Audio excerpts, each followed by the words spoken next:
Welcome to Beyond Speaking with Brian Lord, a podcast featuring deeper conversations with the world's top speakers. Hi, I'm Brian Lord, your host of the Beyond Speaking podcast. Our guest today is Neil Pasricha. Neil is the New York Times best-selling author of 7 books, including The Happiness Equation and the Book of Awesome. Neil has degrees from Queen's University and Harvard Business School and spent a decade as Director of Leadership inside Walmart, the world's largest company. His first book, The Book of Awesome, was based on his blog 1,000 Awesome Things, which has scored over 50 million hits and twice won the Webby for the best blog in the world. As a speaker, Neil has delivered one of the 10 most inspiring TED Talks of all time.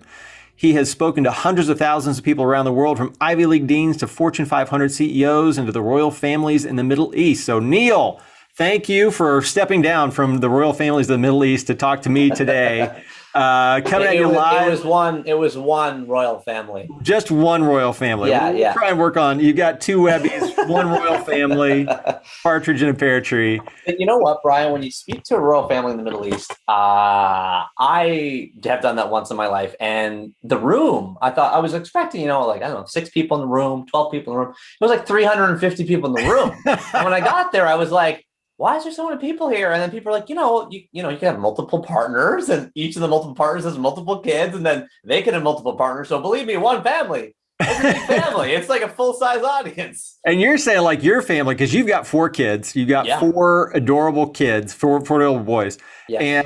And you're saying you come from a big family in your area.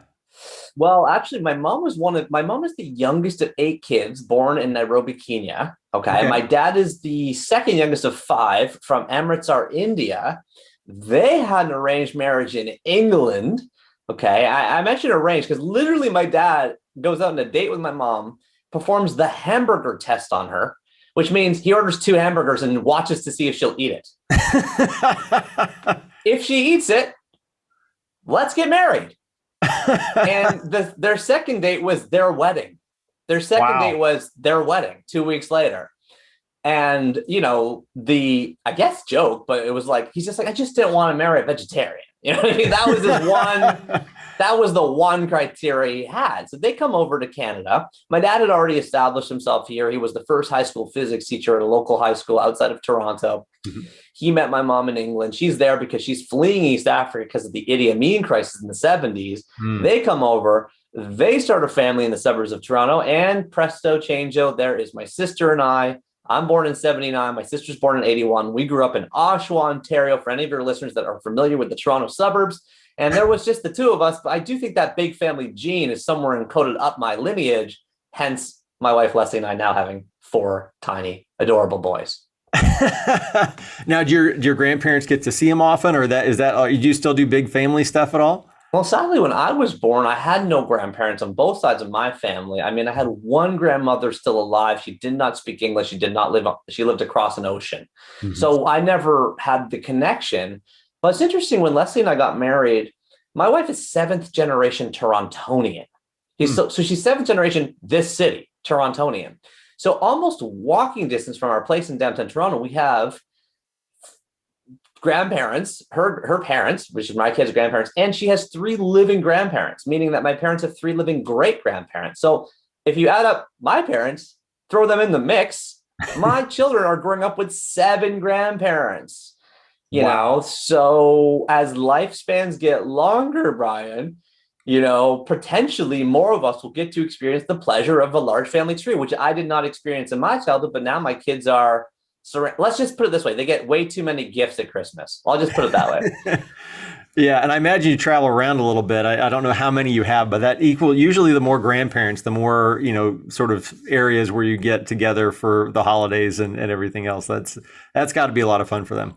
It's a wonderful joy. We're very, very lucky. We're close to both sides of our family, and Toronto has become a bit of a, there's that old quote from Daniel Gilbert. He wrote the book Stumbling on Happiness, which came out in 2006. The quote is, if I knew everything there was to know about you, your nationality, your gender, your income, your health, I'd only need to know about the strength of your relationships with your friends and family to know how happy you are. And so irregardless of almost everything else I do in terms of my research, in terms of my books, in terms of my speeches, all that stuff, honestly, how tight are you with your friends and family? Mm-hmm. How tight are you with your friends and family? You're in Nashville. You've got your family really close to you there. I mean, that's wonderful. That is, as Daniel Gilbert says, he's the Harvard psychologist. He's the guy doing the research. He's like, that is almost the prime indicator on your happiness. Everything else we can talk about, and I'm sure some of the things we'll talk about today, these are things that we can, this is the sprinkles on the sundae, right? But you want to get the bowl ice cream right, be tight with your family and friends. Now, did you read that and get into happiness, or what? Because you're kind of with a happiness guru, so to speak. So where did you get started into this whole concept? Unhappiness. The source of my interest in happiness is unhappiness. I grew up, you heard the background. So, idyllic, pastoral, certainly like trauma-free. Like I grew up with my mom was an accountant. My dad's a high school teacher. We wanted for nothing. We went to the local public school. We walked there and back. We came home for lunch. I graduated. I went to a university 2 hours down there. This is all going according to plan, Brian. But what happened in my late 20s was the wheels fell off. And these days, when you grow up in the worlds that we grew up in, typically we're not really primed for thick skin and great resilience. I don't know what you're doing to sort of inculcate your kids on this sort of thick skin gene, but for me, it's a constant worry. It's a constant worry on my kids. I'm like, are they going to be able to get back up? Because when I hit my first speed bumps in my late 20s, I did not get back up. My speed bumps were a wife who left me in a marriage that was 2 years old. We just bought a house. We're talking about having kids. And she's just like, this isn't going to work for me. I met somebody else. I don't love you. I'm out. And just a few days after that, my best friend, so Chris Kim and I went to Harvard Business School together. We went on a 10,000-mile road trip together afterwards. He landed in Washington, D.C. as a school teacher. I was up here in Toronto. We talked almost every day. He's like my best friend. He took his own life. He took his own life. And it was like, bam, I lost my marriage. I lost my best friend. I lost my social connection from these people. I had to sell my house. I'm writing a eulogy. I'm looking for an apartment. I lose 40 pounds due to stress. And the effed up thing is that everybody at my work at Walmart is like, you look awesome. You look great. What's your secret? How'd you lose all this weight? Like, it was really weird for me mentally. The first time in my life I'm ever getting compliments on my appearance is after I've just gone through a heart-wrenching divorce and the loss of my best friend. I get addicted to news media. I get addicted to social media. I'm stuck on Twitter. I'm stuck on Facebook. I'm lonely. I'm depressed. I'm anxious. One night I start a blog to cheer myself up called 1000awesomethings.com. I start writing every day for the next 1,000 days, Brian, about one thing to cheer me up. That's it. Finding $5 in my old coat pocket. Wearing warm underwear from just out of the dryer, peeling an orange in one big peel. Nobody reads this website except for my mom. My mom says it to my dad. My dad doubles the traffic. Then I get 10 hits, then I get 100, then I get 1,000, then I get 1,000,000. Then the International Academy of Digital Arts and Sciences calls me up, flies me to New York, parades me on a red carpet between Martha Stewart and Jimmy Fallon, and they award me the Webby Award for best blog in the world.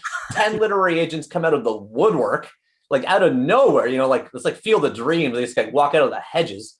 Wow. One of whom was our mutual friend, Erin Malone at William Morris Endeavor. And she signs me up to a book deal. Basically, signs me up and auctions off my blog.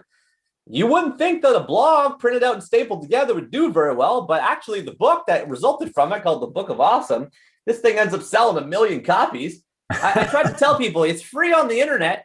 Just go get it online.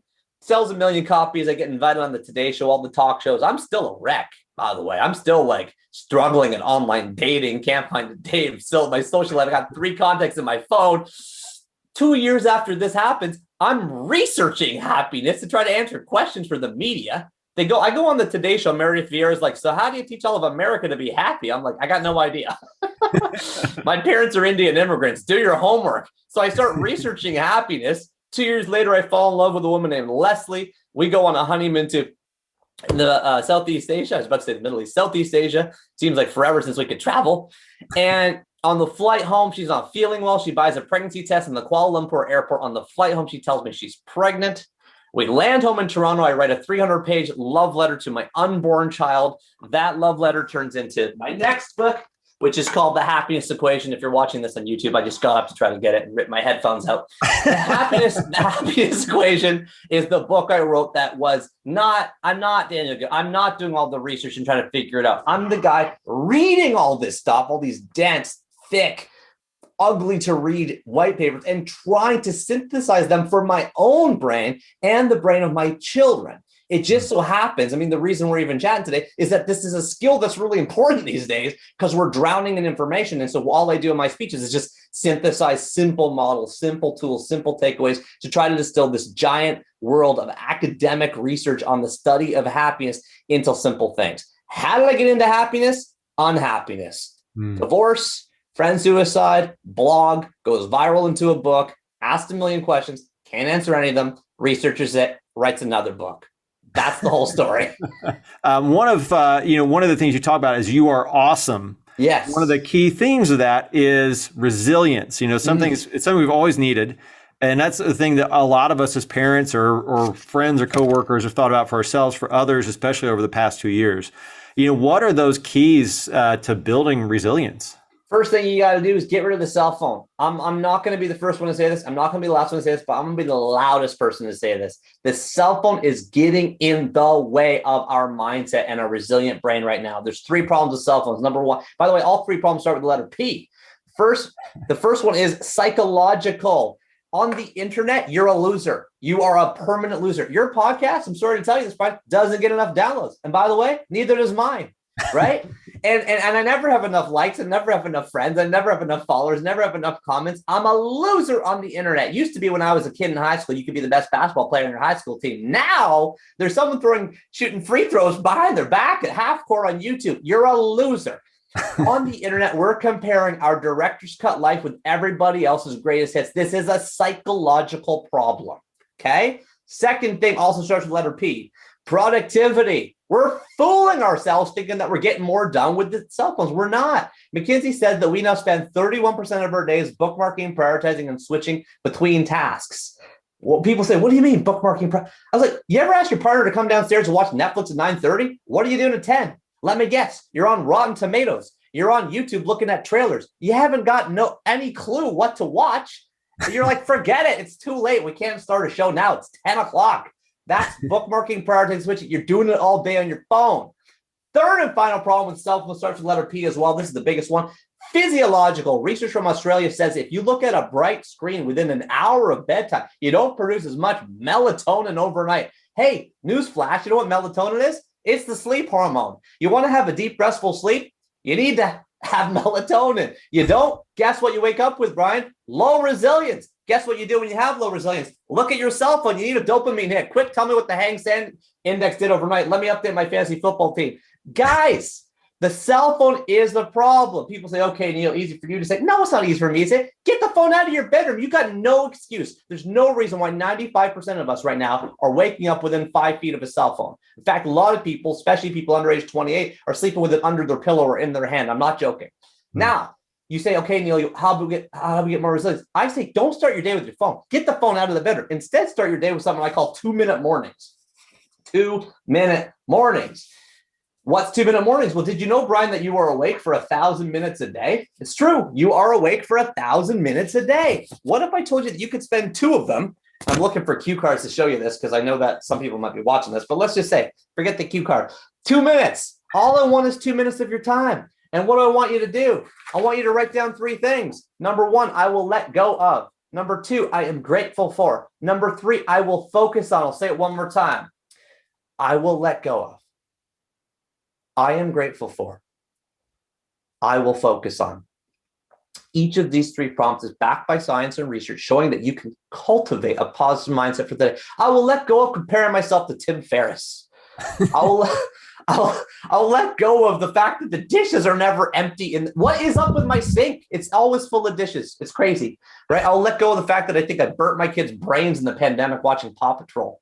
I will let go of, you're down in Nashville. We were talking about the area recently. Hey, look, Catholics listen to this. You know this Catholic confession chamber. Bless me, Father, for I have sinned. I put Big Tony and a vice under the deli. You know what I'm saying? From the mobster movies. It's not just Catholicism, Brian. Buddhism, Mormonism, Judaism, Islam. Did you know almost every world religion that's existed for thousands of years has a confession practice built into it? Yeah. And if you don't trust the religion, by the way, National Geographic says the fastest growing religion in the world is actually none. In fact, some countries like New Zealand, France, and the Netherlands are about to tip over to a secular majority for the first time. So if you don't want to look at the religion, fine, look at science. Science magazine, Dr. Braston and her colleagues published a report called Don't Look Back in Anger. It shows that writing down a regret as you're aging increases your contentment. I'm saying start your day by writing down something that you are thinking subconsciously about. Then what I want you to do second is, remember, I am grateful for. Professors Emmons and McCullough say you only need to write down 10 things you're grateful for a week in order to not only be happier, but physically healthier. If this is a bicep curl, writing down gratitude is a brain curl. Problem is, I tell this to people say, oh yeah, okay, I'll do it. Oh, my husband and my kid and my dog. That's what I'm grateful for. That ain't gonna work. That ain't gonna trip up area 17 in your visual cortex, which actually needs to light up when things are specific. You gotta say, when my husband Antonio put the toilet seat down. When my daughter Sonia learned how to write her name. When my rescue dog stopped peeing in the laundry room.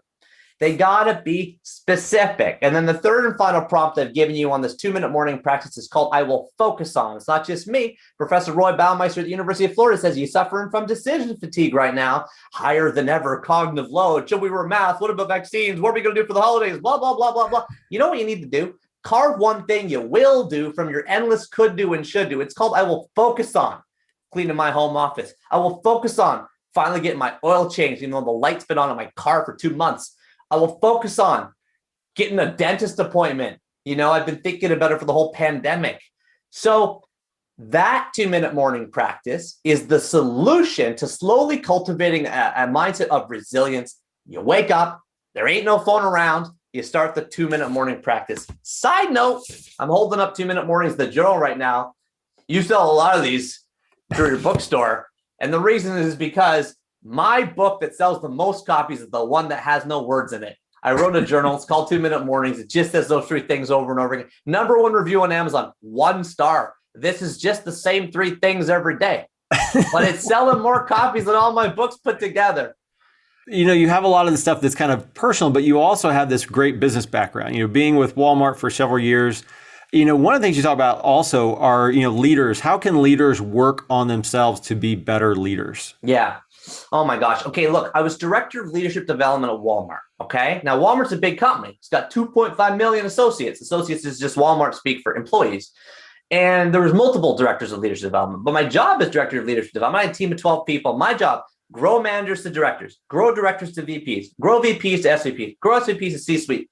Everybody listen to this. Say you got a job and you want to know what the #1 derailer is amongst all leaders at all levels inside the world's largest corporation. I'll tell you right now. It is EQ.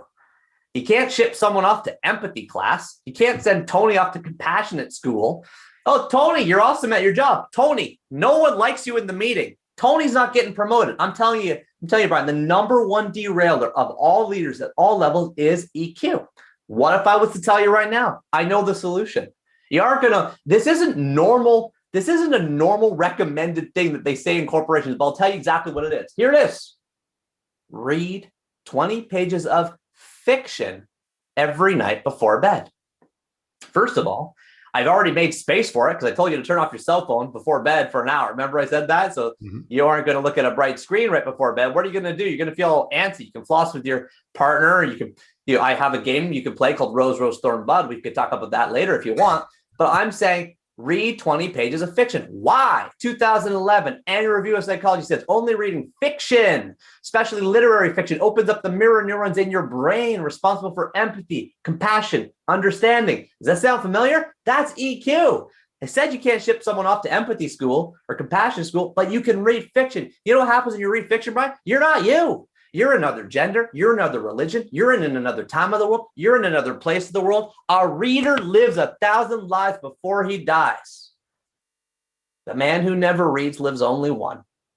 And yes, I stole that quote from Game of Thrones.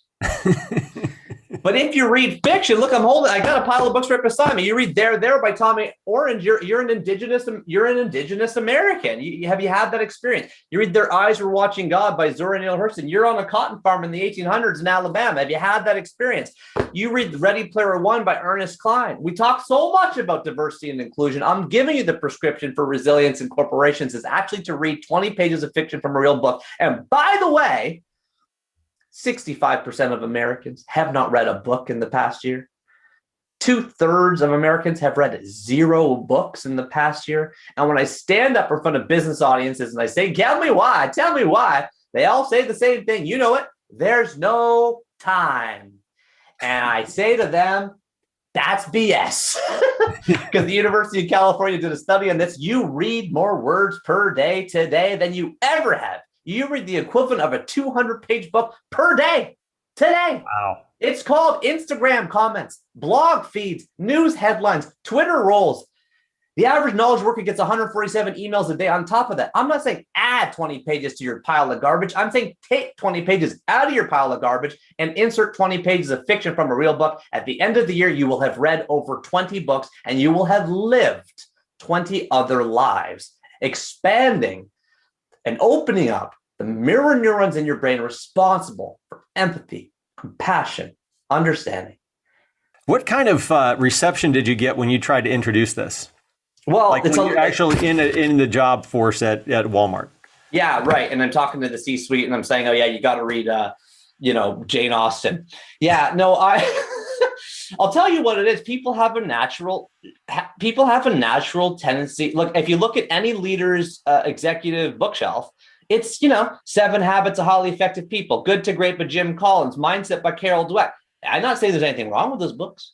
All I'm saying is that we are ignoring the other half of literature. And that turns out that half is not just storytelling for second graders. It's actually a wonderful way for leaders to expand and grow their empathy, compassion, and understanding, which happen to be the number one derailers at all leaders at all levels. Now, that's exactly why I started a podcast. Like, since we're on your podcast, I may as well tell you, I started a podcast called 3 Books. I'm not doing this I got no ads, no sponsors, no promotions, nothing. All I'm doing is it's my excuse to sit down with Malcolm Gladwell or Brené Brown or Quentin Tarantino or Judy Blume or my childhood idols and say, hey, Judy, what are the 3 most formative books in your life? So I fly down to Key West, Florida, where 82-year-old Judy Blume is honestly running a bookstore, literally behind a counter. That's what she's doing. And she sits, we grab a microphone just like we're doing, and she talks to me about Madeline. Well, I never read Madeline before. She talks to me about The Wizard of Oz. Well, I never read The Wizard of Oz before, but now I forced myself to read it. I talked to her about it. I released it as a podcast called 3 Books. And for me, I get to spend 15 years of my life chasing down the 1,000 most formative books in the world. I'm obsessed with the number of 1,000. You've already heard me talk about it twice. My blog's called 1000awesomethings.com. I'm looking for the 1,000 most formative books. The average human is alive for 1,000 months, and the average day you have 1,000 waking minutes. I love it. Well, that's such a great way to approach it. I think just one of the other things, the last thing I want to talk about was trust, like building trust. Like, people have to trust you in order to be on their podcast and be open like that, or these leaders have to trust you to put those things into effect of reading fiction every day or every night. How do you build trust? Vulnerability. I mean, there are many totems of trust. I'm working on a book right now about trust. I have 9 totems that I'm working on expanding right now in terms of my research, and I could talk you through all of them. I could talk to you about, for example, shouting your values. There's a reason that at the front of Five Guys, they got a stack of potatoes there. There's a reason that at the front of Lululemon, they say, we believe in X, we believe in Y. There's something about shouting your values. I could talk to you about shouting your values. But I'm just going to say, to answer your question specifically about the podcast, about the conversations, if I want someone to open up to me who I've never met before, then I have to use vulnerability. And when I say use vulnerability, I'm not saying wield vulnerability like some sort of weaponized thing.